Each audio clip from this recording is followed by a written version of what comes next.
Hi, I'm Nisha DeGaring, host of Good Things Utah, and I've been a longtime supporter of Todd's Belief Cast. I hope you find inspiration in the courageous stories shared by the amazing people Todd features on his show. The guests serve as shoulders for us to stand on, allowing us to see a little further and cultivate belief in oneself. Remember, you have the dignity and power to change. I encourage you to keep striving and believing in yourself. Enjoy today's podcast. Welcome back, everybody. This is Todd Sylvester with the Todd Inspires Belief Cast. Thank you, as always, for tuning in and for believing in what we're doing here. It's really made a huge difference. You guys are sharing this with so many people, and the response has been overwhelmingly positive. So thank you so much. A shout out to my sponsors, Craig Swap and Associates, Wasatch Recovery, Thread Wallets, Maury Nutrition. And then the music you heard at the beginning, at the end of this podcast, is by my good friend Paul Cardall. He's an award-winning pianist. He's an amazing individual. So thank you, Paul, for letting us use your music. And again, you guys for tuning in week after week. And like I said, sharing these amazing stories to those that you love. And today's going to be no different. Today, we have Karen Wiltin with us. Karen, thank you for being here. Yeah, thank you for having me. Yeah, you bet. So Karen, she's married to Brian. You've got two daughters. Is that correct? That is correct. A 12-year-old Etta and a 10-year-old Mary. Mm-hmm. Yeah. And I know your family means a lot to you. And we're going to talk about that here. Karen is an American Ninja Warrior, guys. And if you've never seen that, you need to go check it out because it is quite incredible what these individuals do with this new sport. And it's just growing. It's getting big. You know, Karen was doing really well in it. Then she had a tragic event that happened that we're going to get into here in a minute as well. But she's definitely loves her family. She's passionate about raising amazing kids. And I'm just excited to have her on today. So Karen, can't thank you enough for being here with us. Absolutely. Thanks for having me.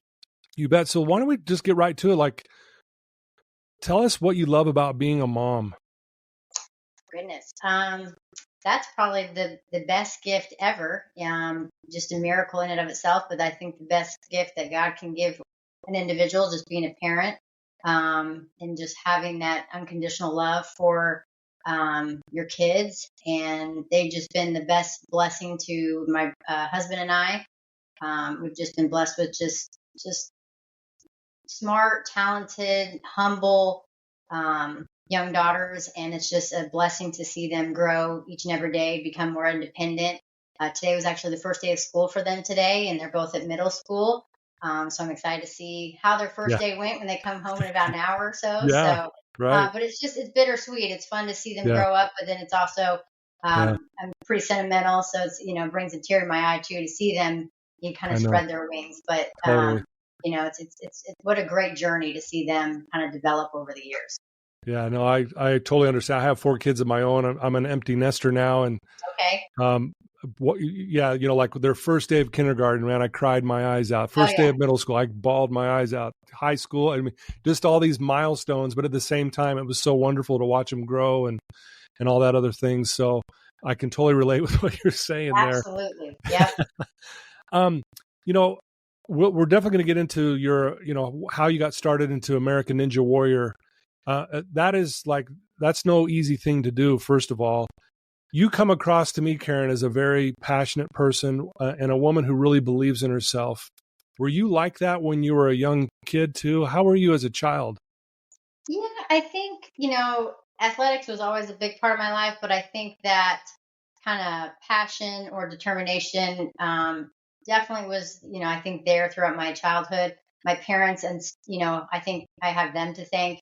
They just instilled me with a lot of confidence. I just think, if you have parents who are always encouraging you and, say you can do this and go after your dreams and whatever that might look like, they were always there for whatever sport I was in at the time, on the sidelines cheering me on, and just, really just bathing me in words of encouragement. And so that just gave me this kind of, underlying confidence. And I think that just helped shape who I am.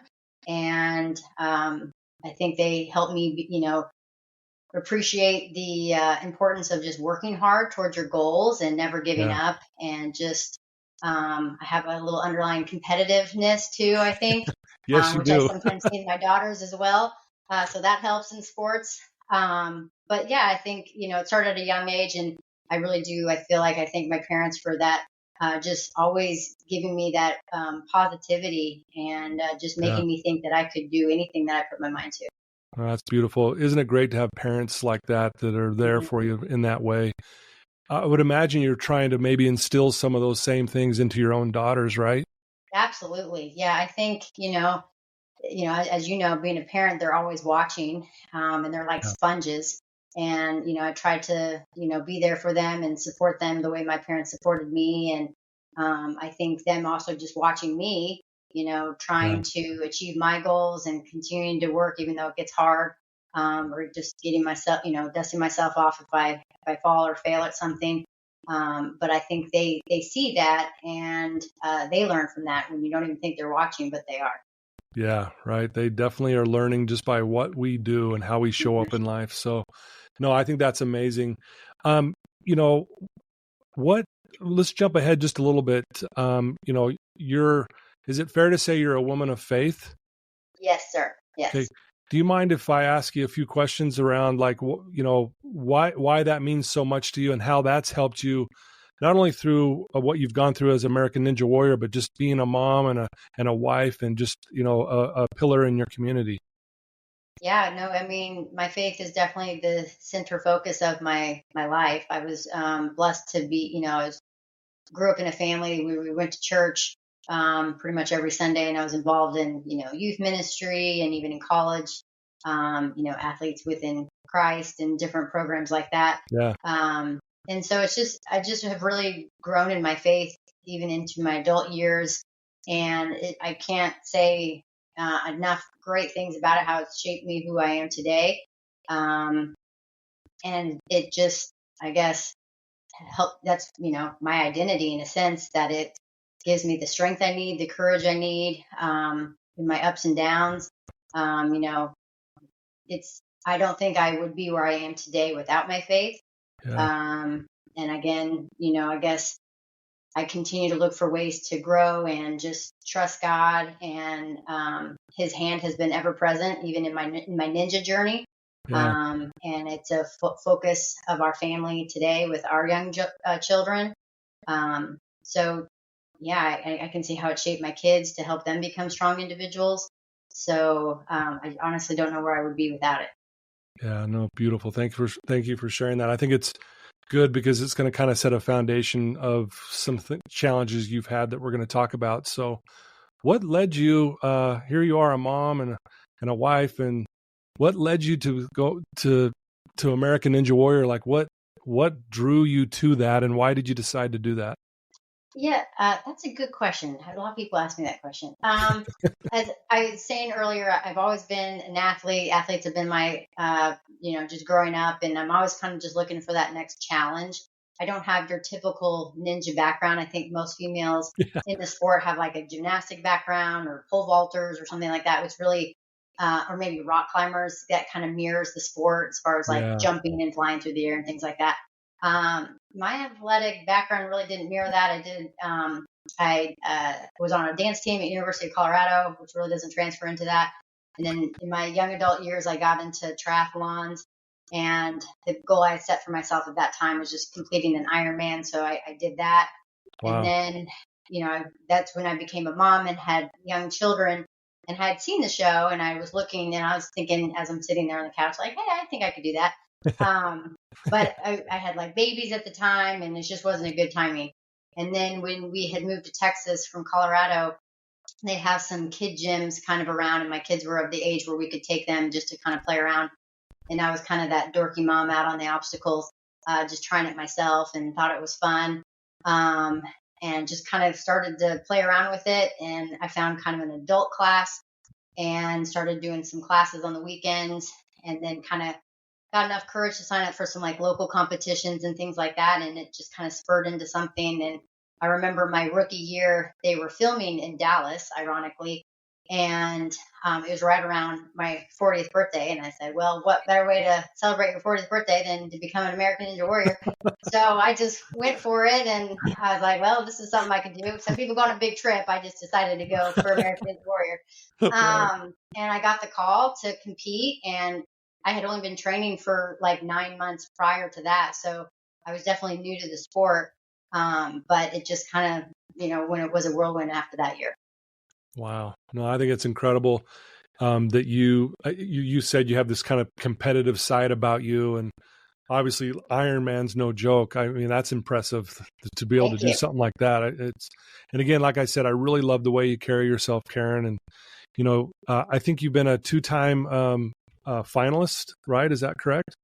3-time finalist. Actually. It's 3-time now. Okay. Yes. Sorry, I had that wrong. I'm sorry. That's okay. Now I was trying to think, can I say that yet? But no, it has this. Can you? This Okay. care. Yeah. So I can say that. So yeah, my rookie season, I ended up being the first female in Dallas, which both my husband and I remember that night. We're like, are we in the Twilight Zone? Like, what just happened? Like, I can't believe and I was like, I have to come back and do this again because we filmed semis pretty much the next day. On TV, it makes it look like it's, a couple months apart, but it's really less than 24 hours later. So we had to get childcare. I wasn't planning on being back for the semis.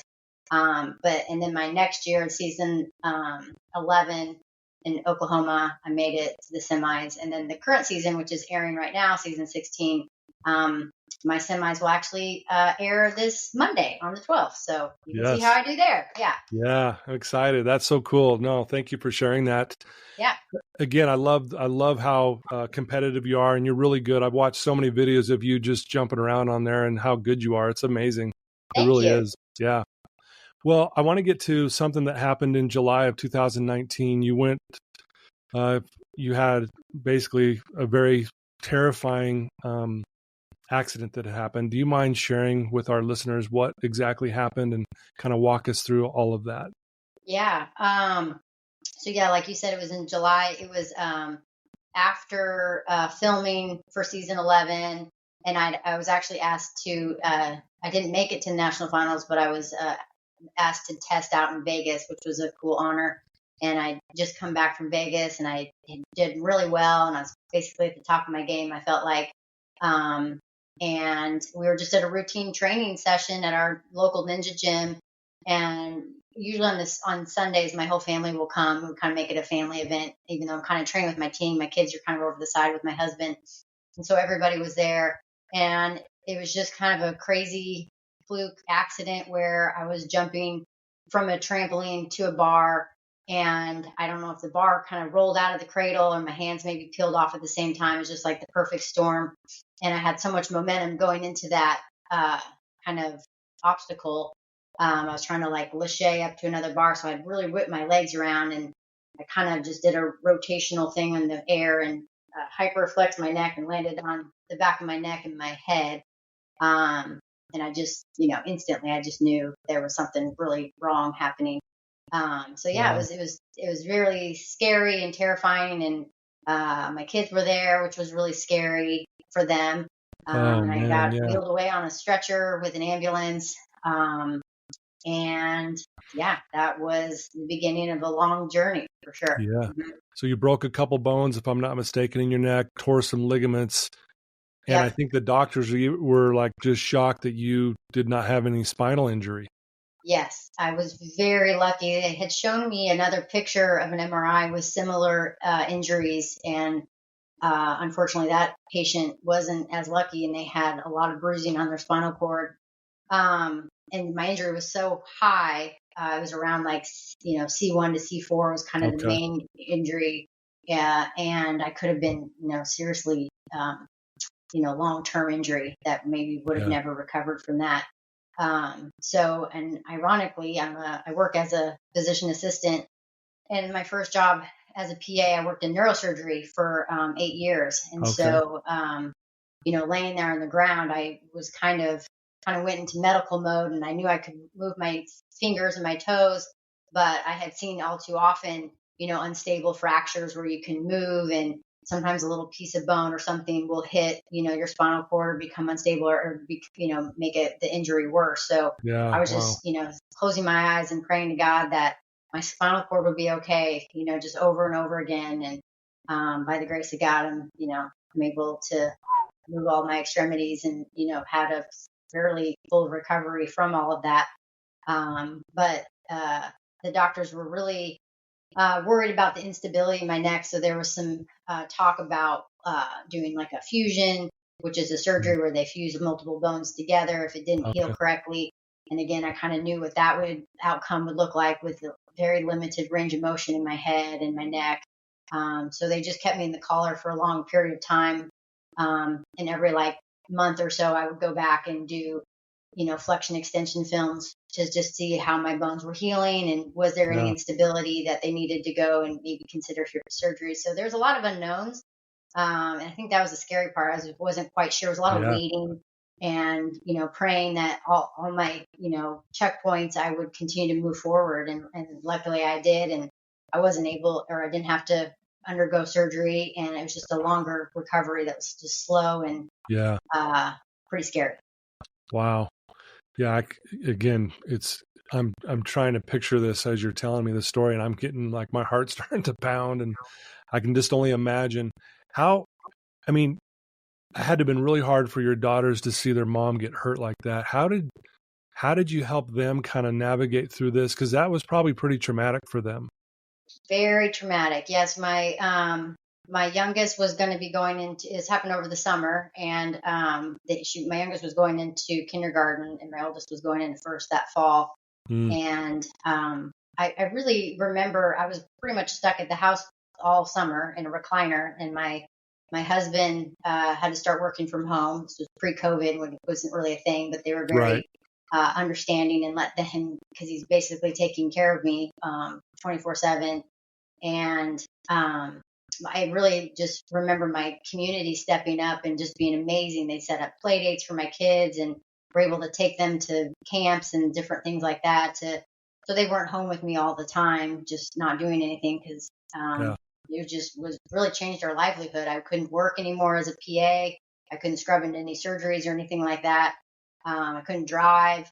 I couldn't lift up my kids anymore. So it was just the little things you take for granted. My husband had to shampoo my hair and blow dry my hair for me. And it was definitely, it took a village. My community, like I said, really Wow. stepped up. And How did your hair look? Did he do a good job? my hairdresser was really sweet. And, girls got to feel something good about something. Here I'm wearing a soft collar all the time. My hairdresser did come to my house and he would do my highlights only on the top part of my head. Like who knows what was happening down here, but Yeah. he would come and I had a shower collar that I had to switch in and out of 24/7. And I would have to lay down and my husband would slide one off and then slide the other one on. And then he'd put the highlights on my hair and I could just shampoo it out myself. So it did grow long, but I did feel better after he came. So he was so sweet because I couldn't go anywhere to get my hair done. So I Yeah. got the top part of my head done. Yeah, I know that's important. My wife, her hair, it's got to look good. Yeah, I was like, well, I don't know how great I look wearing a collar, but my hair is going to look on point. Yeah. Yeah. Well, yeah, thanks for sharing that. And, again, this long journey of just getting yourself back. And how did your faith play a part in this, going through this, especially initially? Oh gosh, yeah. I think man, it's just I think when you hit a low like that, because I'd been so active, and here I my whole world was like flipped upside down. And I Yeah. think it's very easy when you start thinking about everything that has just changed to go into a very dark place, and it just can spiral downwards from there. And my saving grace was my faith, but really, since I couldn't do much, I listened to Christian music like 24/7. And that was really what helped me not spiral out of control. And I just would stare at the ceiling sometimes. And sometimes I would just cry silently. I just remember like little tears, but I would hear songs of encouragement Hmm. and strength and that I'm going to be okay. Yeah. And that God's going to, this is for some greater good. So I really can't thank like Christian music enough. Like I will Yeah. give a shout out to Way FM right now because they have been Great. my cornerstone this whole time. And there's just songs you hear at the right moment that you need to hear.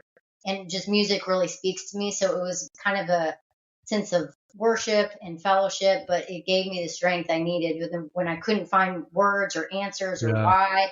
I just knew that I was going to make it through a stronger person, and I didn't know how that was going to look or what that was going to be like, but I had hope. And when you have hope, I feel like you can keep going every day. Wow. So just the power of prayer, you can't underestimate that. Yeah. So it was really just a growing. My faith grew, and I never let go of that hope that I was going to make it through, and I was going to be stronger in some sort of fashion. Maybe not physically, but spiritually, and I was going to be a better person because of what I went through. So Yeah.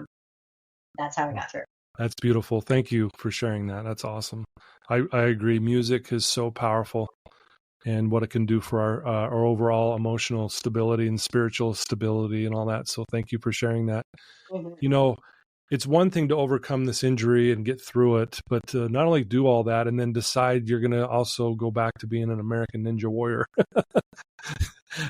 What tell us about that journey when you decided, you know what, I'm going to get through this, but at the same time, I'm also going to get back to doing what I was doing before. Yeah, it was. I didn't know right off the bat, like even what that was going to look like, but I knew I wanted to at least try. Yeah. I think, you know, there were some times where I was, it just was, I knew it was something that I wasn't ready to say this was the end of my story. I just Yeah. wanted to give it a go. And I didn't know if I was going to enjoy it as much as I did the first time, because I think a lot of ninja is mental, to be honest with you. There's always just got to send it 100% or you're not going to be Yeah. successful.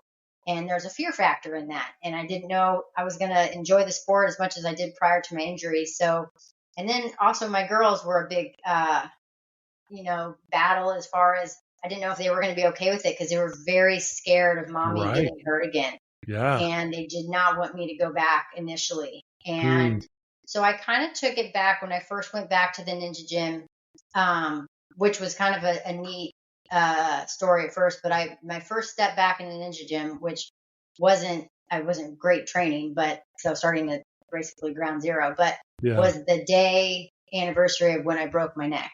And Oh, wow. it was pretty much just to commemorate what God had done in my life for that past year.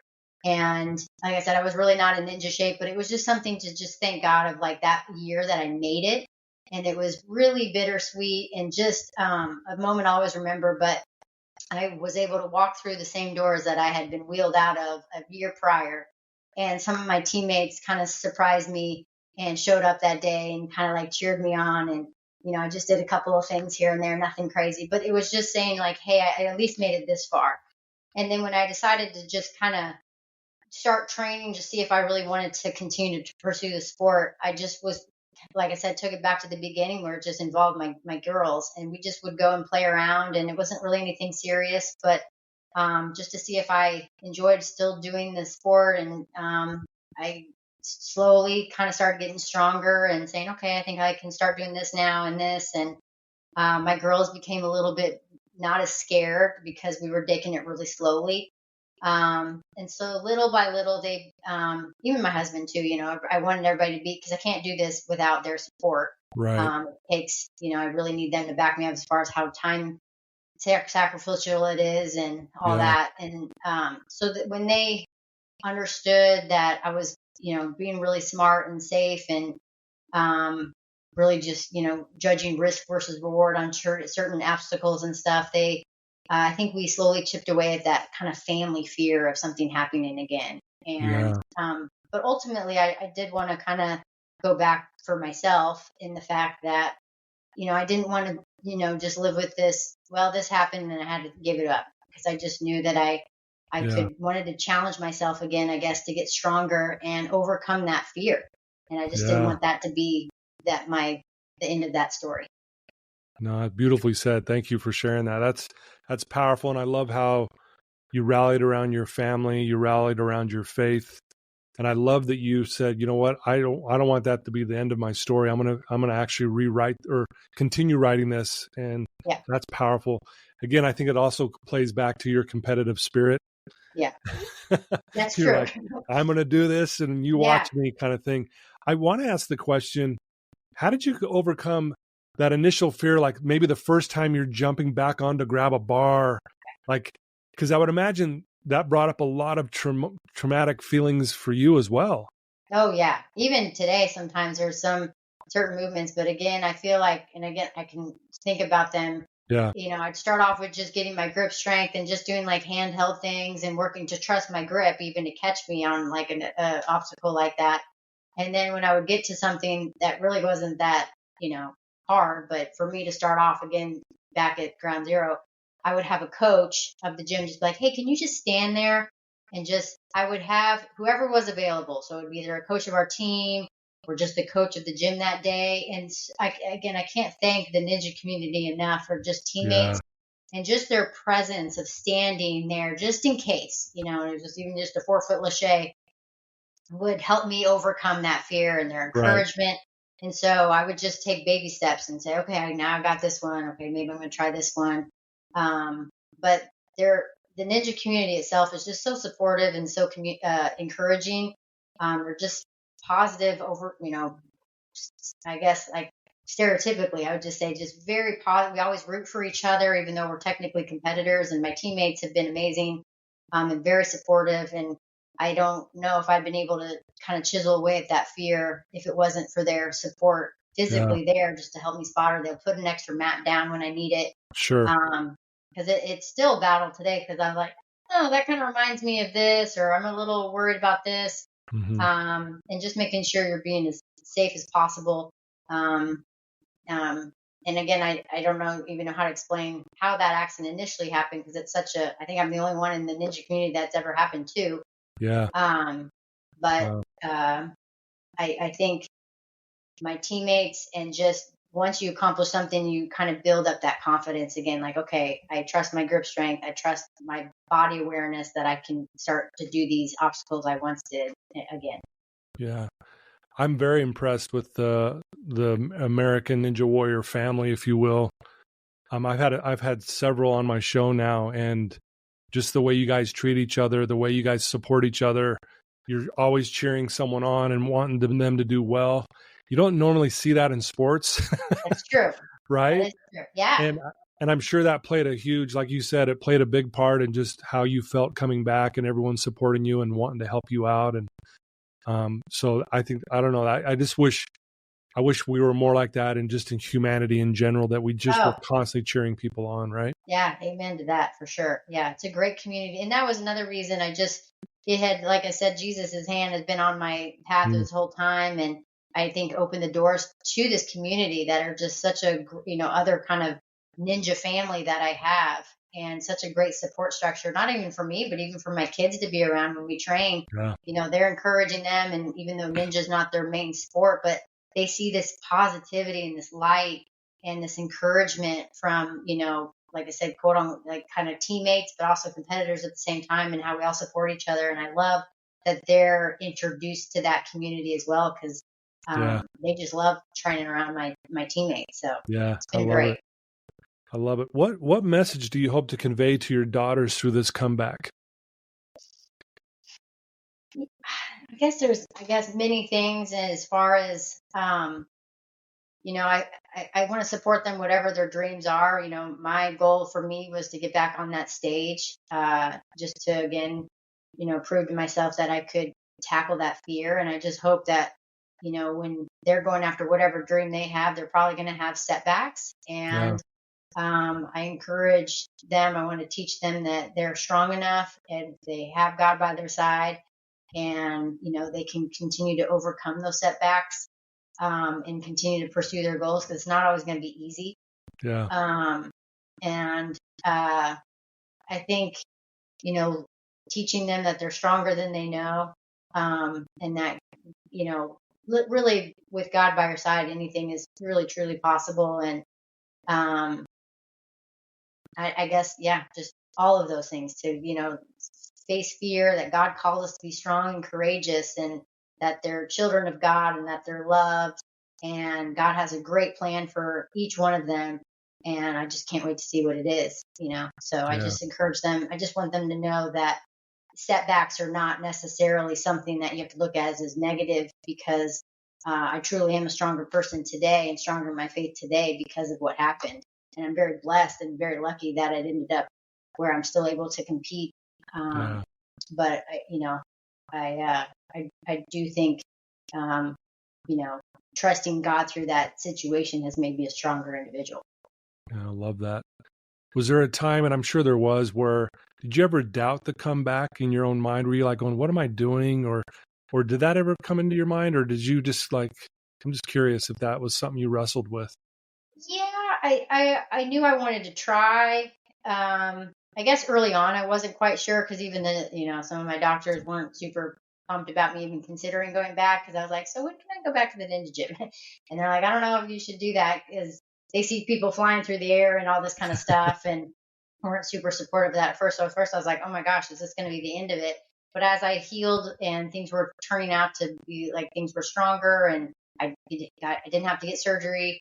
um, I definitely had days for sure though coming back where I was just like, man, I can't do anything. I mean, it was just such a humbling experience to know like Yeah. you're up here and then I started back and you just, it was just so humbling and disappointing. And I think that's really when you just have to dig deep and, keep pushing on to not let that overwhelm you with disappointment of what a hard climb it's going to be. I guess I didn't know it was going to be as hard as it was going to be. So I definitely had doubts throughout the day, but I just tried to shove those away after a bad training day and just kept pushing through. I didn't know if I'd necessarily make it back to how strong it was before.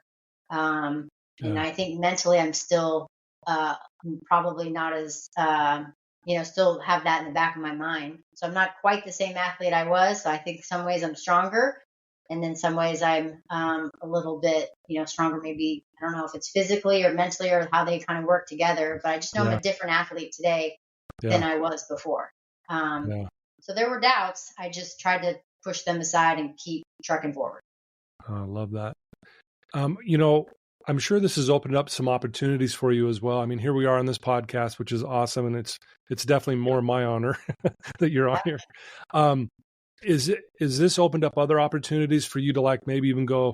A lot of times when someone goes through something traumatic like this and they overcome, people want you to come speak and share your story and things like that. Have you had any of that, or do you want to grow this and kind of share your triumph with people, or is that something you'll just allow to come naturally if it does? I mean, if there's ever an opportunity for me to continue to be like all glory to God and spread His kingdom and fellowship, I am all about it. Okay. I necessarily don't seek out opportunities, but if that's in God's will, I absolutely. I was, recently we were competing at Worlds in California for like a world competition for ninja, and there is it was called Warriors on a Mission, and it Mm, deal with overcoming obstacles, which is a kind of a mobile ninja ministry, if you will.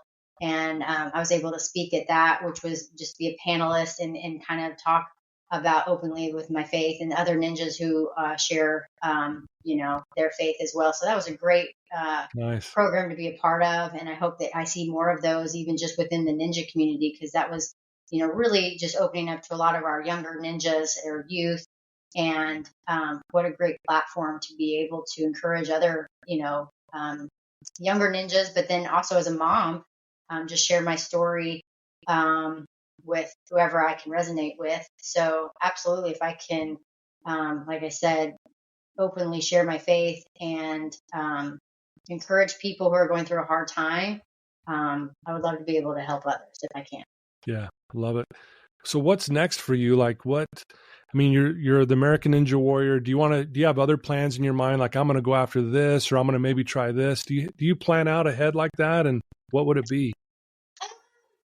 Right. You mean athletic wise or just any? Or just anything like, whatever. It could be anything. Yeah. Right now I still, definitely love the sport of ninja, and coming back for season 16 has been great. And I think after every season, and obviously I'm not going to spoil how this season ends, but you're always like, oh wow, that was fun. But I even want to accomplish this or accomplish this. So season 17 is right around the corner, and so hopefully I'll get another chance. I would definitely be up for trying it again, Yeah. God willing.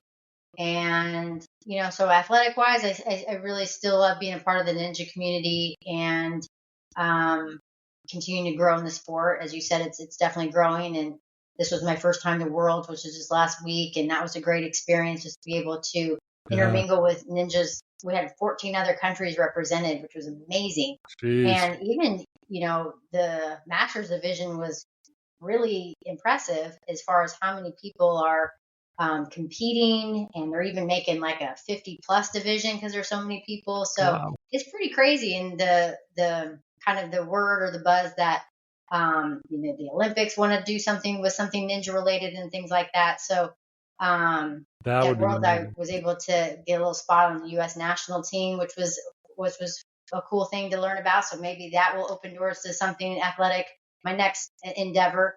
So we'll see. I'm always, like I said, I love the competitiveness of the sport, the growth of the sport, and seeing what other doors of opportunities may come my way. We'll see. That's awesome. Well, I love, like I said, the way you carry yourself. You really stood out to me, just not just hearing your story and what you've been through, but just, again, just your passion around your faith, passion around your family, especially your daughters, and how much you care for them and want them to be successful. And the example you're setting for them really inspires me to want to be a better dad. Oh, thank And you. I hope you know that, like, really. And I really am the lucky one in the sense that, because I've been doing a lot of research and studying you for the last couple of weeks. Oh, And well, it's kind of fun to like really start to like, man, this woman's the real deal. And so, yeah, I just want you to know how much I appreciate you and your example of, wearing your faith on your sleeve. It means a lot. well, thank you so much. I appreciate it. It's been an honor being here, and I just appreciate what you do as far as just sharing people's inspirational stories and letting them talk about their faith and having a platform to do that to reach other people. So appreciate what you do. Thank you. If there's one person right now, Karen, listening to you who is struggling, they're listening to your voice this very moment, and they're in a dark place. They're not sure what to do. What would you tell that one person right now? I would just tell that person that they are seen, they are loved, they are not alone, and um, I would encourage them to, if they have faith, to lean into that. And Mm-hmm. God is always listening.